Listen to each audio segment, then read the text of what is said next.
Baik, selamat siang dan pagi buat anak didik kami sekalian. Selamat berjumpa kita pada pembelajaran kita hari ini, pelajaran tentang kesebangunan dan kekongruenan. Semalam kemarin kita sudah membicarakan tentang syarat-syarat dua bangun dikatakan kongruen. Sekarang kita akan membahas tentang sifat-sifat dua segitiga yang kongruen.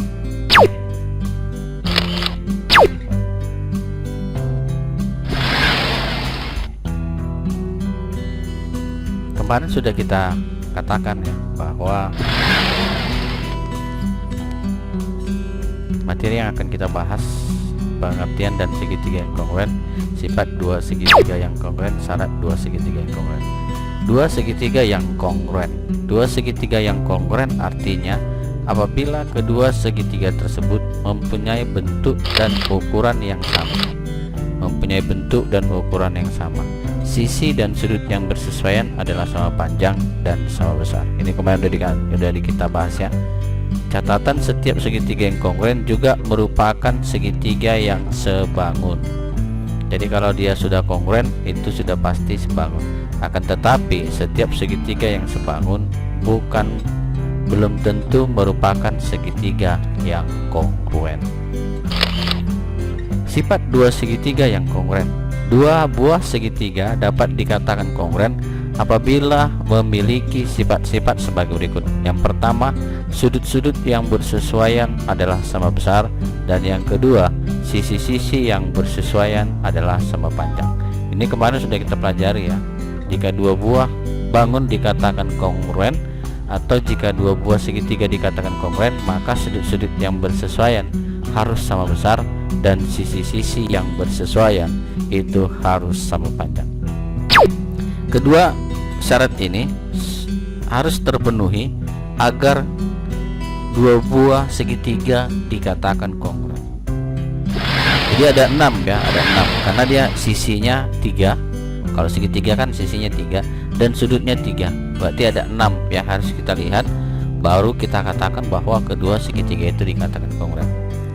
Tetapi selain itu, artinya kalau kita lihat dua segitiga, walaupun tidak sudut-sudutnya harus kita tinjau semuanya, atau sisi-sisinya tidak kita tinjau semuanya, maka bisa kita katakan bahwa kedua segitiga itu dikatakan kongruen.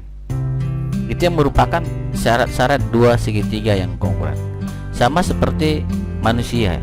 Manusia itu kalau kita perhatikan, walaupun tidak usah kita lihat jenis kelaminnya, apakah dia laki-laki atau perempuan, tapi kalau kita lihat dari fisiknya, itu sudah bisa kita katakan bahwa dia itu perempuan atau laki-laki. Begitu ya.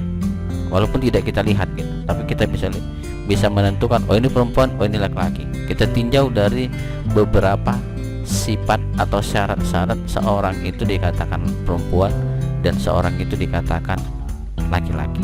Begitu juga dua buah segitiga yang kongruen, walaupun tidak diberitahu ketiga sudutnya itu atau ketiga sisinya, maka sudah bisa kita katakan dia nanti itu kongruen atau tidak berdasarkan syarat-syarat berikut ini. Selain memiliki sifat, dua segitiga yang kongruen juga memiliki 6 syarat tertentu. Agar kita lebih mengerti, mari kita bahas satu persatu. Yang pertama, dua sisi dan satu sudut yang diapitnya sama. Dua sisi dan satu sudut yang diapitnya sama.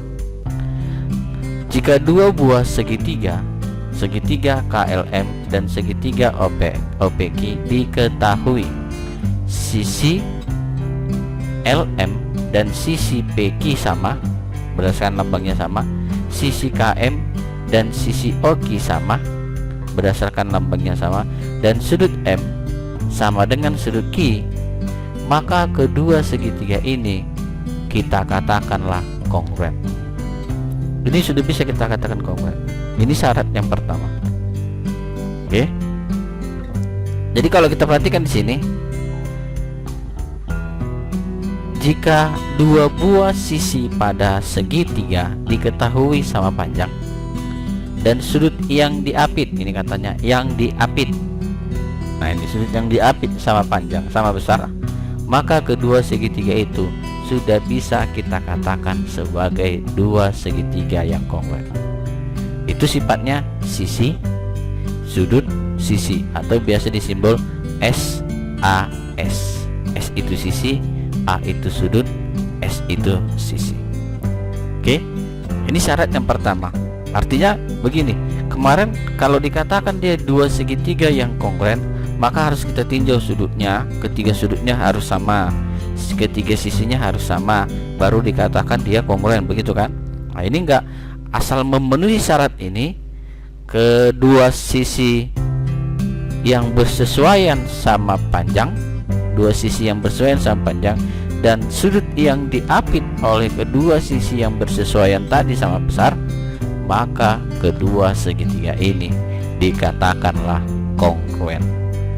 Dari keterangan ini dapat disimpulkan segitiga KLM dan segitiga OPQ adalah segitiga yang kongruen dengan syarat sisi, sudut, sisi, atau SAS.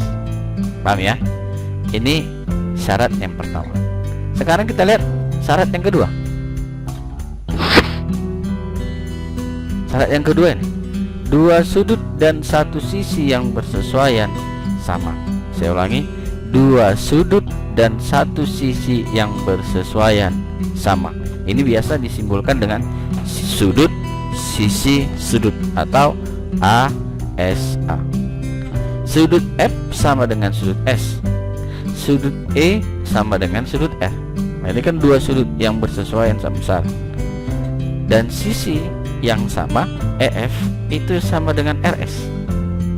Oke, maka kedua segitiga ini kita katakanlah kongruen. Itu berdasarkan sifat sudut, sisi, sudut, atau ASA. Paham ya? Oke, sudut F sama dengan sudut S, sudut E sama dengan sudut R, dan sisi ini sisi EF sama dengan sisi RS. Karena kedua sisinya ini sama panjang dan sudut yang bersesuaian itu sama besar, maka kedua segitiga ini dikatakanlah kongruen. Walaupun yang lainnya tidak diketahui, yang pasti kedua segitiga ini sudah bisa kita katakan kongruen berdasarkan sifat sudut, sisi, sudut, atau ASA. Oke, itu yang kedua. Selanjutnya yang ketiga, dua sisi dan satu sudut yang bersesuaian sama. Saya ulangi, dua sudut dan satu sisi yang bersesuaian sama. Jika diketahui dua sisi dan satu sudut yang bersesuaian sama, sisi, sisi, sudut, atau SSA. Jika diketahui dua sisi, sisi ini AC sama dengan XZ, sisi BA sama dengan YX, sisinya ini diketahui sama panjang, dan sisi dan salah satu sudut yang bersesuaian sama besar, maka kedua segitiga ini kita katakanlah segitiga yang kongruen. Tapi ingat, harus sudut yang bersesuaian. Jangan nanti diketahui AB sama dengan XY, AC sama dengan XZ, kemudian sudut B sama dengan sudut Z. Nah, di sini misalnya sudut B sama sudut Z, nah itu belum kongruen.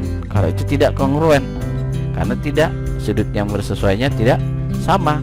Maka sudut yang bersesuaian ini yang harus sama besar, karena kedua sudut yang bersesuaian sama besar dan dua sisi yang bersesuaian sama panjang, maka kedua segitiga ini dikatakanlah kongruen. Maka dapat disimpulkan bahwa segitiga ABC dan segitiga XYZ merupakan dua segitiga yang kongruen dengan syarat sisi, sisi, sudut, atau SSA. Selanjutnya, dua sudut dan satu sisi yang bersesuaian sama. Sudut, ini sudut, sisi, atau AAS. Sekarang yang selanjutnya, dua sudut dan satu sisi yang bersesuaian sama. Nah, atau sudut sisi atau AAS. Ini dikatakan begini: jika dua sudut yang bersesuaian sama besar, sudut H sama dengan sudut S, sudut J sama dengan sudut U, dan salah satu sisi yang bersesuaian sama panjang, maka kedua segitiga ini dikatakan kongruen. Oke ya, paham ya? Jadi jika kita dapat menyimpulkan bahwa segitiga HIJ dan segitiga STU adalah segitiga yang kongruen dengan syarat sudut sisi atau AAS. Ini syarat selanjutnya. Kemudian yang ketiga, syarat selanjutnya, ketiga sisi yang bersesuaian sama panjang, SSS atau sisi. Kalau di syarat ini dikatakan jika ketiga sisi yang bersesuaian sama panjang, maka kedua segitiga ini kita katakanlah sebagai dua segitiga yang kongruen walaupun tidak diketahui sudutnya. Oke, walaupun sudutnya tidak diketahui, tapi kalau tiga sisi yang bersesuaian sudah diketahui sama panjang, maka kedua segitiga ini sudah bisa kita katakan sebagai dua segitiga yang kongruen berdasarkan sifat sisi atau SSS. Yang selanjutnya, sudut siku-siku, hipotenusa, dan sisi tegak. Sudut siku-siku, hipotenusa, dan sisi tegak. Di sini dikatakan apabila pada dua segitiga siku-siku, hipotenusanya atau garis miringnya sama panjang, serta sisi tegak dari segitiga pertama sama dengan hipotenusa dan sisi tegak dari segitiga kedua, maka kedua segitiga itu disebut kongruen.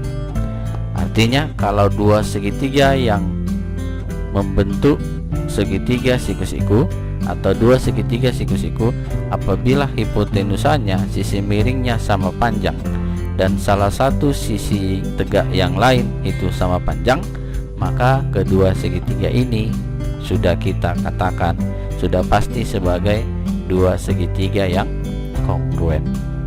Itulah dia syarat selanjutnya. Oke, sekarang kita misalkan ini, perhatikan gambar berikut. Buktikan bahwa segitiga ABC dan segitiga EBF kongruen. Sebutkan pasangan sudut yang sama besar. Perhatikan segitiga ABC dan segitiga EBF. AC sama dengan BF. Oke. AC sama dengan EF. AC sama dengan EF berdasarkan simbolnya. Oke, sama ya. Sedangkan BE sama dengan AB sama dengan B. Sudutnya ini sudut siku-siku. Artinya kedua segitiga ABC dan segitiga EBF adalah segitiga yang segitiga siku-siku. Karena sudutnya sikunya ini sama, sudutnya ini sama, dan sisinya hipotenusanya sama, AC sama dengan EF, dan salah satu sisi tegaknya sama yaitu AB dengan BE, maka kedua segitiga ini kita katakan sebagai dua segitiga yang kongruen. Jadi segitiga ABC dan segitiga EBF kongruen. Ini berdasarkan sifat sisi sudut, atau bisa juga tadi sifat yang mana ini, sudut siku-siku, hipotenusa, dan sisi tegak. Itu juga bisa kita pakai mengerjakan ini. Pasangan sudut yang sama besar berarti sudut ABC sama dengan sudut EBF itu 90 derajat, sudut CAB sama dengan FEB, dan satu lagi sudut ACB itu sama dengan sudut EFB. Itu pasangan sudut yang sama besar. Oke, jadi kalau sudah kita buktikan dia kedua segitiga itu merupakan dua segitiga yang kongruen berdasarkan syarat-syarat dua segitiga yang kongruen, maka sudah bisa kita pastikan bahwa sisi-sisi yang bersesuaian sama panjang dan sudut-sudut yang bersesuaian sama besar. Paham ya? Baik, itulah dia materi kita hari ini tentang syarat dua segitiga yang kongruen. Mohon dipahami video ini, semoga bermanfaat, dan jangan lupa belajar, dan jangan lupa materi ini juga kamu tulis di buku catatan. Pahami dan kamu tulis di buku catatan kalian. Paham ya? Oke, baik, selamat belajar. Tuhan memberkati. Salam sehat.